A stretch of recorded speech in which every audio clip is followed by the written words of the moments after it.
E aí, tudo bem? Tô aqui aproveitando o meu cafezinho e eu queria hoje bater um papo com você sobre desigualdade racial na academia. Esse canal é também para falar sobre isso e eu vi uma notícia que eu achei bastante interessante e a gente vai falar sobre ela. Então, vamos tomar um cafezinho. Então, nesse vídeo de hoje eu quero falar sobre duas matérias que apareceram na mídia nos últimos dias. Uma já tem um pouco mais de tempo e a outra apareceu, se não me engano, hoje ou ontem. Essa primeira é do canal Notícia Preta, que é um canal de veicular notícias, mas com uma perspectiva mais racial, né? Então não sendo tão tendencioso como as grandes mídias são com relação à questão racial. E a outra matéria, essa sim é do G1, né? Essa primeira matéria, ela fala que apesar do crescimento no número de pessoas ingressantes na Universidade Unicamp ter crescido, apesar desse número ter crescido, eles ainda somam 27%. Então, eu realmente gostaria de fazer um vídeo porque eu acho que esses dados eles dizem muito pra gente alguma coisa. E eu acho que a gente não pode mais ficar ignorando que esses dados existem. 27% é um número que, apesar de representar um avanço significativo, ele ainda é um número muito pequeno, né? Vamos fazer um comparativo aqui. Estou aqui com alguns dados que eu anotei. Então, o primeiro dado é o seguinte: somando pretos e pardos, a nossa população de pessoas, a população do nosso país, somando pretos e pardos, chega a 55,5% no último censo. Pelo menos foi um dado que eu pesquisei. Geralmente isso pode variar de um pouco de um ano para outro. Mas, ou seja, 55% da população se declara preta ou parda. Só que 27% de um extrato, uma parcela dessa população, são estudantes de uma universidade. Ou seja, do total de 100% dos estudantes, 27% se declaram pretos ou pardos. E aí o que a gente tem que perceber é o seguinte: se a, quando a gente se restringe a um certo subgrupo de pessoas dentro da população do país inteiro, se a gente se restringe a um subgrupo, e esse subgrupo, dadas as proporções, ele não obedece uma proporção parecida com a população da, do país, provavelmente algum fator social, ou melhor, algum fator racial está envolvido naquilo ali, certo? Então, veja bem, se a gente for olhar na história das universidades, desde quando elas foram criadas, muitas dessas universidades têm até mais que 100 anos, a gente percebe que para as pessoas negras, a inserção dentro da universidade ela nunca foi um projeto de fato bem estruturado pelo Estado brasileiro. Ou seja, nunca existiu nenhuma política, com exceção agora da lei de cotas, que vai fazer 12 anos, nunca existiu uma política que de fato ajudasse a inserir a população negra dentro das universidades. Então, as pessoas negras que entravam dentro da universidade era muito porque realmente deu certo, assim. Não vou falar assim que foi sorte, mas que a pessoa teve condição de entrar mesmo, sabe? Mas nunca existiu uma política por parte do Estado, certo? E aí quando a gente não vê essa política, o que a gente vê é que esses números eles tendem a obedecer à mesma lógica de vários anos atrás, onde a população negra era completamente julgada para escanteio.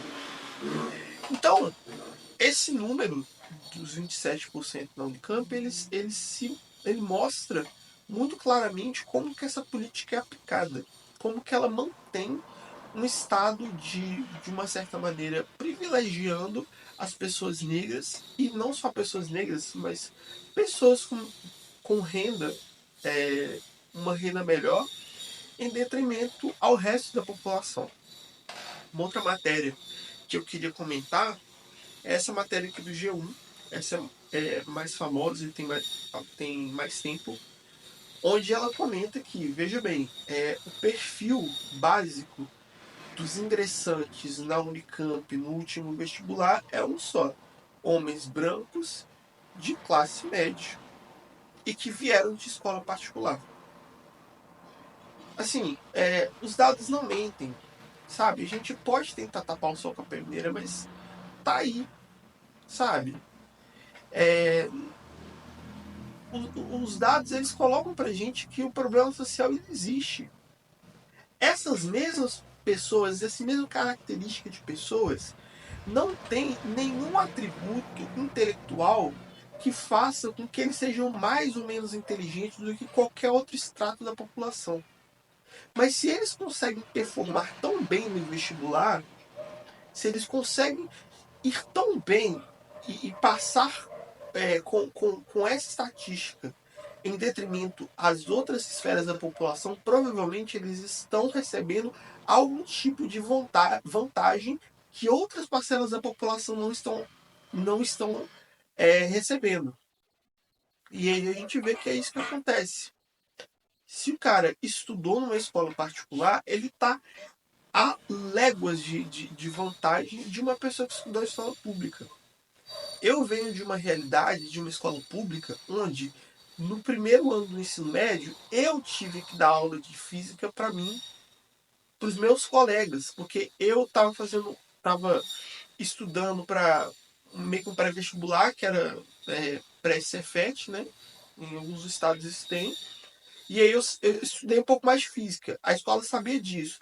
Aí ela colocou a mim e um outro colega que também estava numa situação parecida para meio que tipo assim, dar aula para os alunos enquanto não aparecia um professor. Eu estava em, nas mesmas condições para poder competir naquela prova com alguém que teve professor de física o mais qualificado possível o ano inteiro, sabe? Esse tipo de coisa tem que passar pelo nosso crivo. Tem escola pública que, literalmente, se você não for no banheiro, não tem papel higiênico. Tem escola pública que professor precisa. Meu pomodoro. Tem escola pública que o professor precisa se desdobrar entre dois, três empregos e que não consegue ter o mínimo de condições, não é capacidade, de condições de sentar para preparar uma aula melhor porque ele está completamente atarefado. Tem escolas que mal têm livro didático. Aí você acha que essas mesmas pessoas elas têm plenas condições de concorrer de igual para igual para um menino que estudou no melhor colégio, que teve acesso a professor particular, que teve acesso a cursinhos, que teve acesso a viagens, que teve acesso às melhores oportunidades que o capitalismo tem a oferecer. E aí o que a gente vê é que é exatamente isso que acontece. As pessoas que têm mais capital cultural, as pessoas que têm mais coisas a agregar, mais oportunidades de vida, são elas que são os primeiros lugares do vestibular. Vai olhar para os primeiros lugares de qualquer vestibular que você for olhar, do Enem, não sei o quê, muito provavelmente é uma pessoa branca, uma pessoa de escola particular. Ah, mas fulano é primeiro lugar e também. Beleza. Acontece. Tem exceções, graças a Deus. Né? Mas assim, a regra é outra. Saca? Então, isso é uma maneira de a gente te mostrar que a desigualdade racial dentro da academia, ela existe e ela é extremamente forte. E aí, vamos agora falar um pouco de como que esse problema ele não termina só na questão do ingresso. Porque beleza, ainda é um número pequeno, mas é um número ok. 27%, pessoas que estão entrando, etc.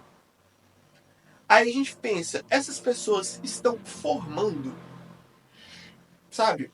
Porque uma questão é uma coisa é você entrar, outra coisa é você sair. Todo mundo que. Eu odiava quando falava isso quando eu não estava na universidade, mas a maior verdade que tem é essa. Entrar é a parte fácil, difícil é sair. Mentira, porque entrar não é nada fácil. Entrar é muito difícil. Então não é fácil, mas é muito mais fácil entrar do que sair. Porque entrar você faz a prova e você tem que concorrer com outras pessoas, etc.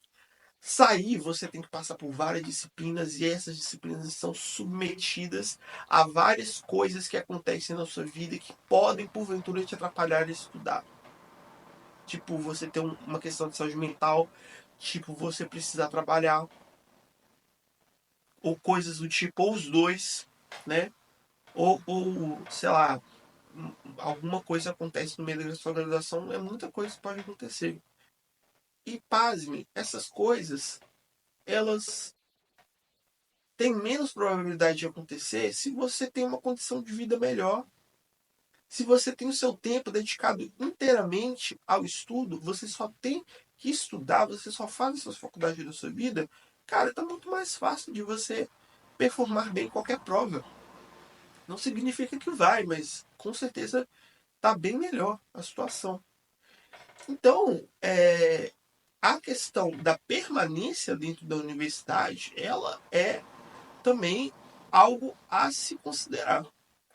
E aí, para finalizar, a gente, além da permanência, beleza, a pessoa entrou, conseguiu entrar, ela conseguiu formar, show. Agora tem uma outra barreira que é o quê? A empregabilidade dessa pessoa. Gente, é assustador. É assustador. E aqui eu não estou falando só de universidade pública, não, mas das privadas também. Antes um cafezinho, para não esfriar. Mas assim, é assustador você ver um monte de pessoas. O povo até faz essa brincadeira, né? É assustador um monte de pessoa, tipo, com diploma de engenharia, com mestrado, trabalhando de Uber, cara.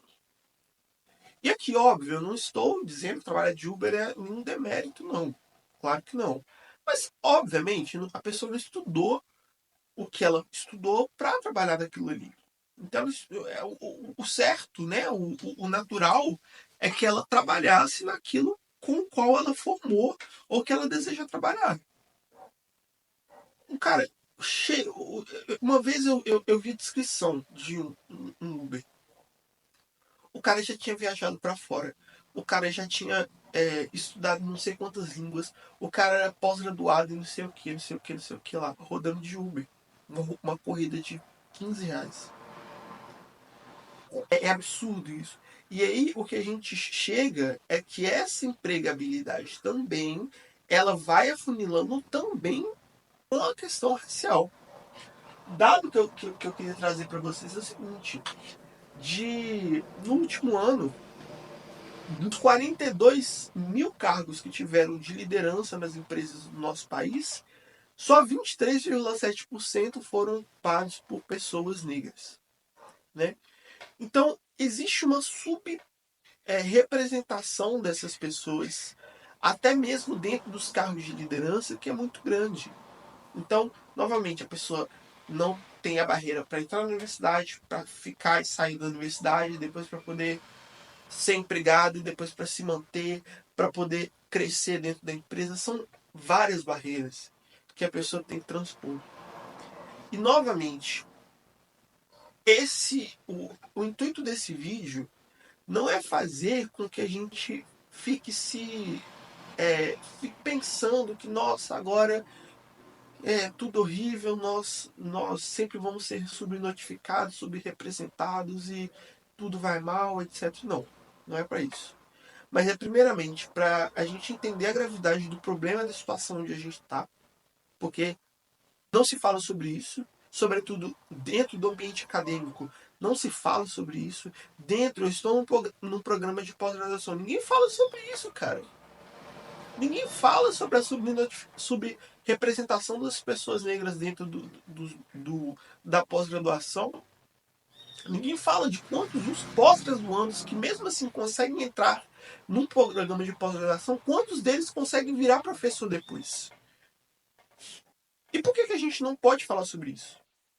Porque a gente deve falar sobre isso.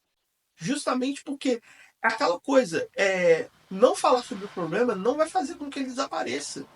A gente só vai resolver o problema quando a gente fala sobre ele. Existe um problema e existem pessoas que querem resolver esse problema. Eu quero resolver esse problema.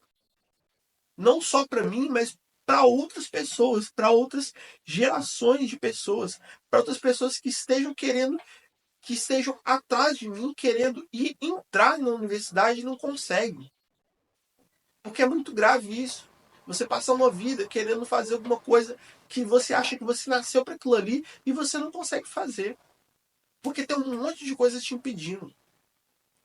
E aqui não cabe a gente falar assim, então lute contra as dificuldades, vá atrás, trabalhe enquanto eles dormem, etc. Porque isso simplesmente não existe.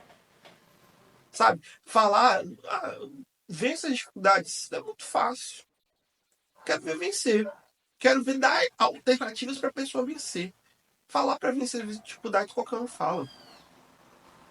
E o que mais tem é pessoas que acham que venceram na vida e se acham o contra-exemplo. Olha, mas eu sou negro e hoje eu tenho uma empresa, etc. E eu nunca fiquei me vitimizando.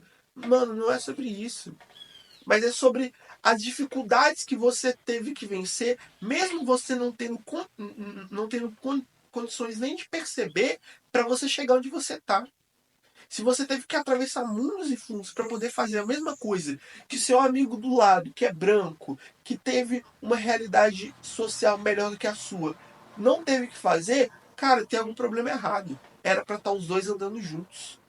Porque se é uma corrida, não é uma corrida igual se um tá correndo tranquilamente ou se o outro tá com uma bola amarrada no pé. Então, basicamente isso que eu queria falar. Esse dado é muito importante e vamos continuar questionando e lutando contra a desigualdade racial dentro da academia, dentro das universidades e dentro do mercado de trabalho. Valeu!